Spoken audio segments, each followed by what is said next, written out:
দর্শক মণ্ডলী আসসালামু আলাইকুম।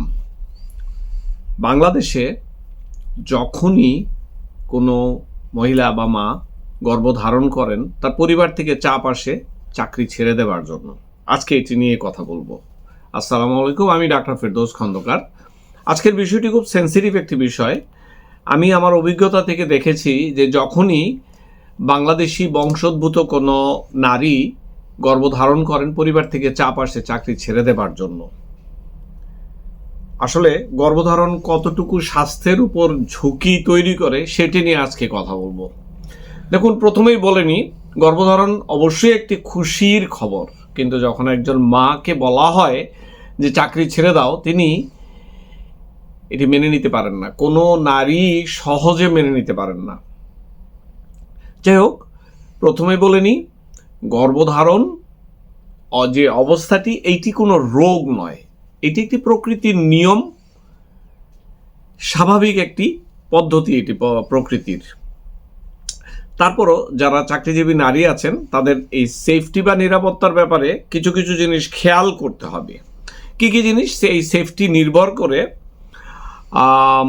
কত ঘন্টা কাজ করছেন, দিনে কাজ করছেন নাকি রাতে কাজ করছেন, চাকরি যেখানে করেন বা কাজ যেখানে করেন সেখানের তাপমাত্রা কি স্বাভাবিক, না মাত্রাতিরিক্ত গরম, নাকি মাত্রাতিরিক্ত ঠান্ডা, সেগুলোর উপরও নির্ভর করে তিনি লম্বা সময় দাঁড়িয়ে কাজ করেন না বসে কাজ করেন, নাকি ভারী জিনিস উঠাতে হয়, সিঁড়ি বাইতে হয় কিনা, এগুলোও খেয়াল করতে হবে। অথবা চাকরির জায়গায়, কাজের জায়গায় কোনো কেমিক্যাল বা রাসায়নিক পদার্থ আছে কিনা, সে অথবা রেডিয়েশন আছে কিনা সেইটি খেয়াল করতে হবে।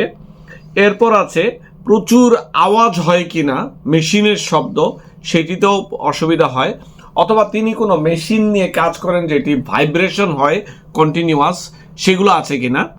অথবা যেই নারী গর্ভধারণ করেছেন তার আগের স্বাস্থ্য ঝুঁকি কী কী ছিল, তার উচ্চ রক্তচাপ যেটি নিয়ন্ত্রণে ছিল কিনা, ডায়াবেটিস আছে যেটি নিয়ন্ত্রণে ছিল কিনা, তার পরিবারের হিস্ট্রিতে কখনো আর্লি মিসক্যারেজ হয়েছে কিনা বা গর্ভ নষ্ট হয়েছে কিনা, এগুলো দেখতে হবে।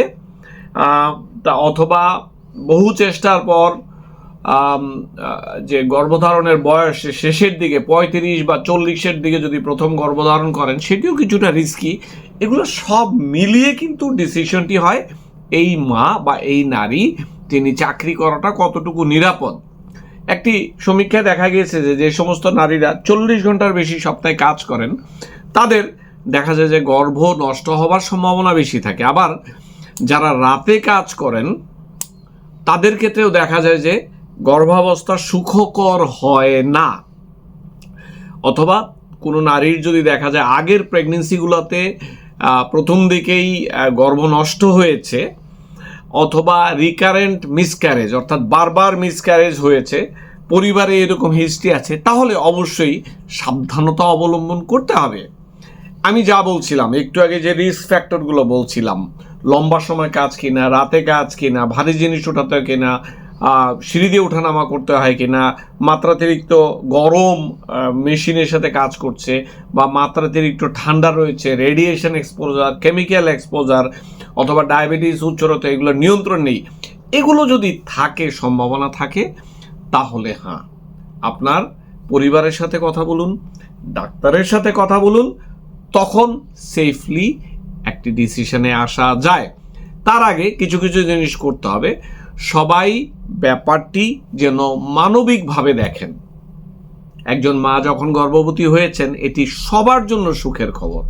তার যারা কলিগ আছেন, সহকর্মী আছেন, তাদের জন্য এটি একটি সুখের সংবাদ।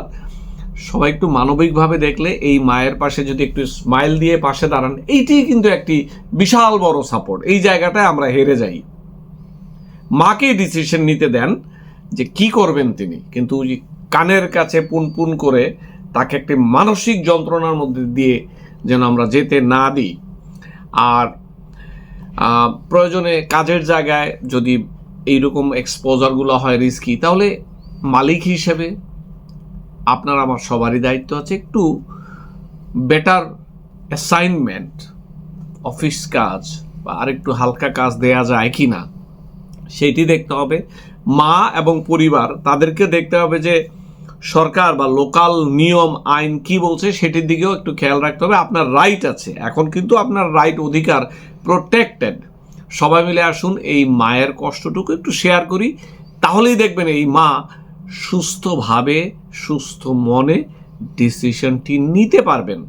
আপনার ডাক্তারের সাথে কথা বলুন, আপনি কতটা ঝুঁকিতে আছেন, আপনার অনাগত সন্তান কতটা ঝুঁকিতে আছে, আপনার ডাক্তার আপনি বলতে পারবে, আপনার ডাক্তার আর আপনি মিলেই এই ডিসিশনটিতে আসতে হবে।